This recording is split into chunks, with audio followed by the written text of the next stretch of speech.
Hello, my name is Glenn Clausen. I'm the author of Evansing, Heart of the Irish Kingdom, and I write so as to entertain and also share life truths in the course of telling stories. Be sure to stay to the end, and I will share with you a specific action step that will help move you towards a prosperous life. Just prior to this portion of chapter 3 that I'm reading, Edwin, the hero in the book, has woken up in Evansing Castle, and he has met Percival, a very interesting man who knows a lot about Edwin and wants to start sharing some of his insights about Edwin. And so we're going to start at that point. Chapter 3 of my book. Percival already knew a lot of Edwin's history, but he did ask questions about different parts of Edwin's childhood, his parents, and of course about his uncle. As Edwin responded to the questions, certain things started to create emotional responses, which caused him great discomfort. Some of it even threatened to make him cry. This would never do because any warrior worth his salt never cried, no matter how painful things were. It was most disturbing to Edwin. He had not felt these sorts of feelings nor recalled these sorts of memories for many years, or at least many for a young man of 20. After his aunt died, something inside him also died, for she had been his one respite of kindness. Unbeknownst to him, a shell over his heart had been formed and locked firmly in place. All of this Percival had some awareness and confirmed it in the course of their conversation. Percival was the epitome of grace in the way he related to Edwin. He had a comforting, fatherly way about him, which nurtured the soul and spirit of Edwin. It was as though Edwin had been waiting for someone like Percival all his life. He was glad he now had the opportunity to connect with someone of the caliber of Percival. Not only did they talk about Edwin, but also Edwin was able to ask Percival about himself and why he became a monk.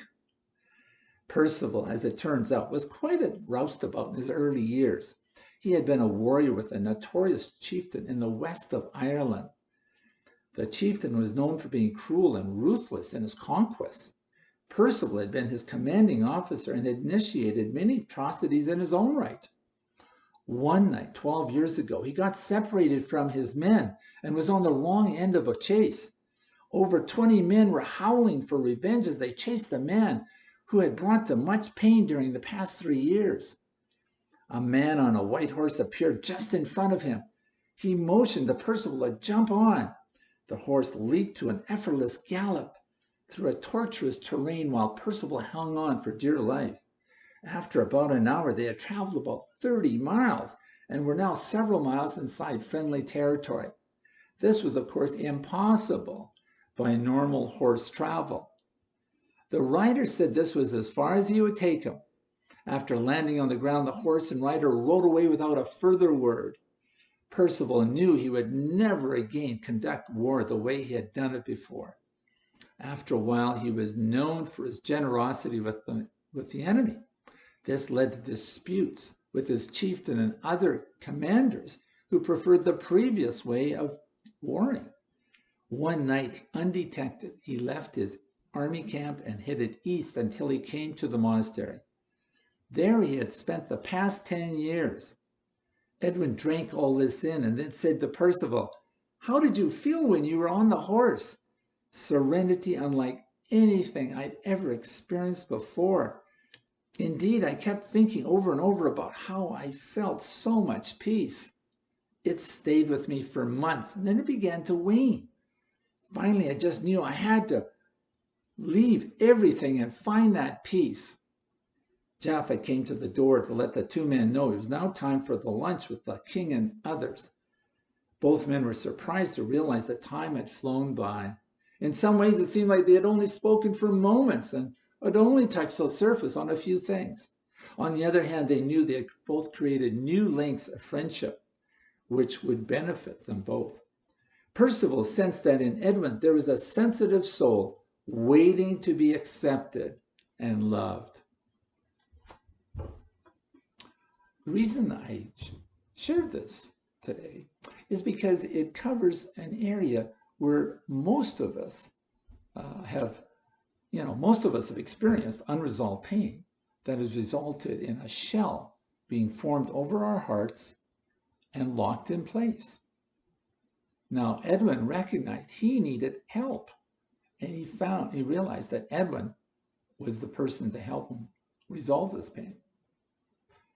Percival had been perpetrating a lot of cruelty in his life, but he came to a point where he decided he needed to pursue peace, and he managed to also discover his true life purpose at the same time.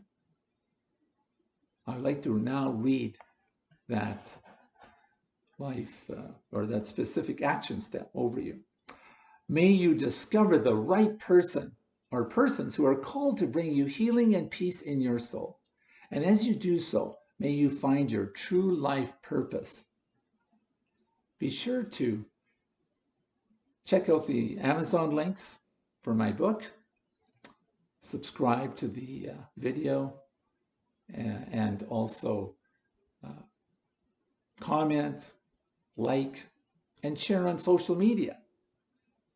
And for a free gift, go to my website, gleneclawson.com, and you can click on the link below.